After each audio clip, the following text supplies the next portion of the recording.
जनक जी बहुत बड़े राजा हैं, बहुत ज्ञानी हैं, उनके पास में ज्ञान का भंडार है। उन्होंने, जनक जी ने दशरथ जी के यहां पर निमंत्रण नहीं भेजा था।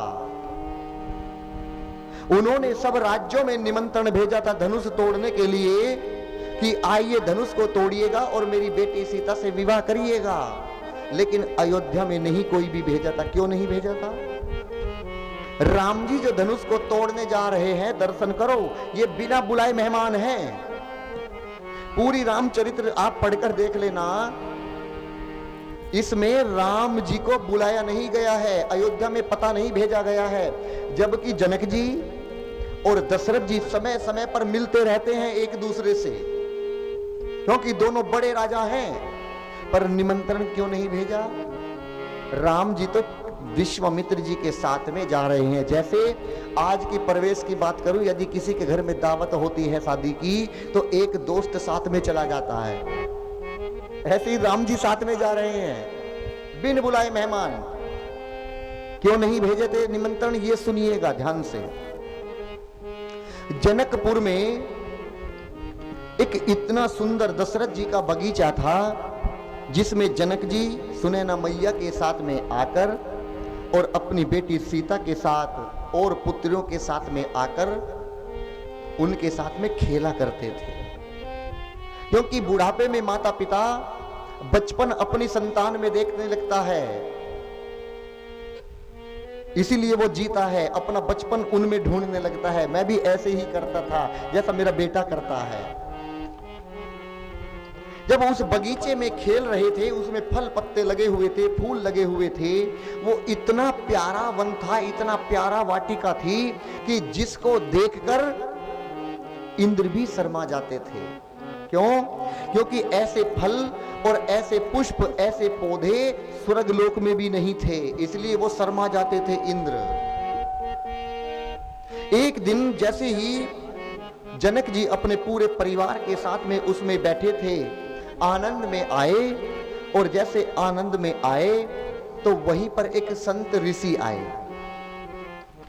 और ऋषि जैसे आए तो ऋषि पर उनका ध्यान नहीं पहुंचा। किसका? जनक जी का। उन संत ने सोचा कि ये मेरा अपमान है कि एक राजा जनक एक संत का अपमान कर दिए, ना मुझे बिठाने के लिए बोले, ना आने के लिए बोले, ना मेरा स्वागत किया, ना मुझे जलपान कराया।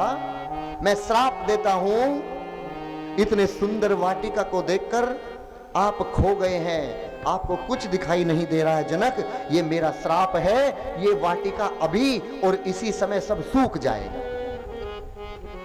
तिवारी जी, वो पूरी वाटिका सूख गई। उस श्राप से, ऋषि के श्राप से जनक जी की पूरी फुलवाड़ी सूख गई। हाहाकार मच गया कि अरे जनक जी की फुलवाड़ी सूख गई। तभी उस ऋषि के चरणों में लेटे जनक जी और कहा कि हे महात्मन, मुझसे बहुत बड़ा अपराध हो गया, आप इसका उपाय बताओ कि ये फुलवारी हरी भरी कैसे होगी। अब इसका कोई उपाय है? कोई उपाय नहीं है, बिना कृपा के ये हरी भरी नहीं हो सकती। तभी उस संत ने कहा था कि ये फुलवारी एक ही प्रकार से जीवित हो सकती है। कब? कि कोई भी पतिव्रता नारी आए और पतिव्रता नारी को एक मिट्टी का घड़ा होता है जो आपके घर में भी होगा, वो पका हुआ होगा। लेकिन उस महात्मन ने क्या कहा कि कोई भी पतिव्रती नारी आकर और कच्चे घड़े में बिना पके, केवल वो बना है मिट्टी का, और वहां पर एक कुआं है, और सूत, आपने सूत देखा है जो पहले चरखे में बुना जाता था, उस सूत को उस कच्चे घड़े पर बांधकर और इस कुएं से पानी निकालकर, और यदि वो स्त्री अपने हाथों से इस पूरी वाटिका में ऐसे उस जल को छिड़केगी तो तुम्हारी पूरी फुलवारी हरी भरी हो जाएगी। कौन? पतिव्रता नारी। कुछ समय बीता, जनक जी की दृष्टि किस पर गई? अपनी पत्नी पर गई। जैसे गई, घबराने लगी सुनैना मैया। क्यों? जनक जी ने कहा, आपसे बड़े पतिव्रता और कौन हो सकती है, आप इस जल को निकालो। मना कर दिया, क्यों? नहीं, मैं नहीं निकालूंगी। अब आप यहां पर यह मत समझ लेना कि सुने ना मैया पतिव्रती नहीं है, बहुत बड़ी पतिव्रता नारी है, लेकिन वो डर रही है, उन्हें अपने पर विश्वास नहीं है। कहीं कच्चा धागा टूट गया तो क्या होगा, ये पूरा जगत क्या कहेगा, पूरा जगत क्या कहेगा, इसलिए डर रही है। इसलिए हमें विश्वास रखना चाहिए। मां को विश्वास नहीं हुआ और ये निमंत्रण कहां भेजा गया? अयोध्या में भेजा गया कि जाओ अयोध्या में इस निमंत्रण को भेजो कि यहां पर यदि कोई पतिव्रता नारी हो, सूत से जल को निकाले मटके में बांधकर इस कुएं से और यहां पर छिड़के। जैसे ये निमंत्रण दशरथ जी ने पाया, दशरथ जी मुस्कुराए और बोले, बस इतनी सी बात। जनक जी ने पूरी मिथिला में घोषणा कराई, आसपास में पूरे क्षेत्र में घोषणा कराई, लेकिन कोई भी ऐसी स्त्री आगे ना आई। सबको डर लग रहा था। आप बताइए, यदि रील के धागे से 10 किलो पानी निकालेंगे तो क्या वो उठा देगा? 1 किलो वजन नहीं उठा सकता। दशरथ जी मुस्कुराए और पहुंचे किसके पास? कौशल्या मां के भवन में पहुंचे। जाकर बोले, कौशल्या, आज यदि अयोध्या की शान बचानी है तो आप तैयार होइए और मैं आपके लिए रथ तैयार करवाता हूं। आपसे बड़ी पतिव्रता नारी इस संसार में हो ही नहीं सकती, आप जाइए। मां कौशल्या ने श्रृंगार किया, तैयार हुई, बाहर रथ सजाया गया। अरे रथ ऐसा नहीं है, सोने असरफियों का रथ है दशरथ जी का, जो देवताओं को भी दुर्लभ है। उस जो कौशल्या मां की दासी थी, जो उनके कमरे में पोछा झाड़ू लगाती थी, वो दासी ने क्या देखा कि आज कौशल्या मां अपना बैग लगा रही है और जाने की तैयारी कर रही है। कहां? मिथिला। तभी दासी बोली, मां यदि आप बुरा ना माने तो मैं एक बात कहूं। बोले, हाँ कहो। इतने छोटे से काम के लिए आप क्यों जा रही हैं? ये काम तो मैं भी कर आ सकती हूं।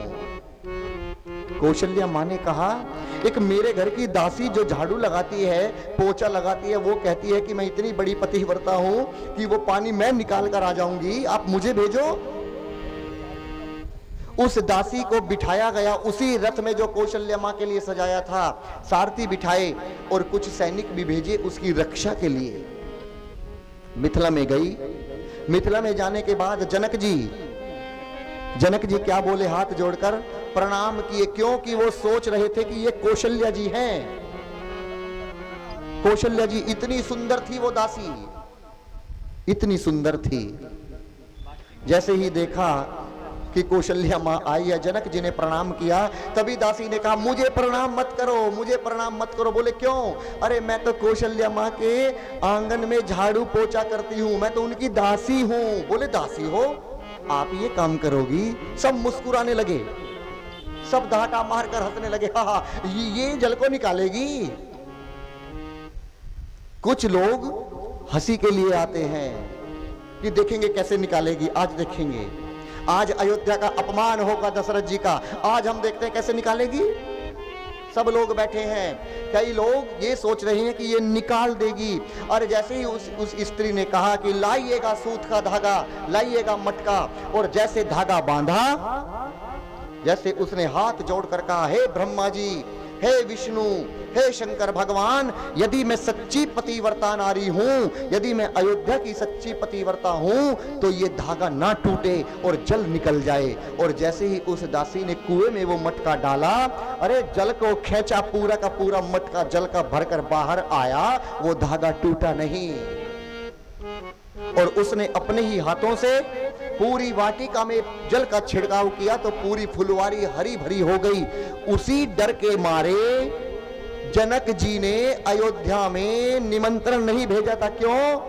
क्योंकि जब वहां की कच्चे धागे से वो मटका एक दासी निकाल सकती है, वो दासी आकर निकाल सकती है। यदि मैं निमंत्रण भेजूंगा तो कहीं दशरथ जी का कोई नौकर आकर ना धनुष को तोड़ दे, इसलिए डर के मारे नहीं भेजा। ये डर था जनक जी को, इस डर को सताया। आपस में एक मीटिंग की शतानंद महाराज जी के साथ में और कहा कि सब जगह निमंत्रण भेजना, लेकिन दशरथ जी के महल में मत भेजना। क्यों? कहीं कोई नौकर आकर न तोड़ दे। ये डर था।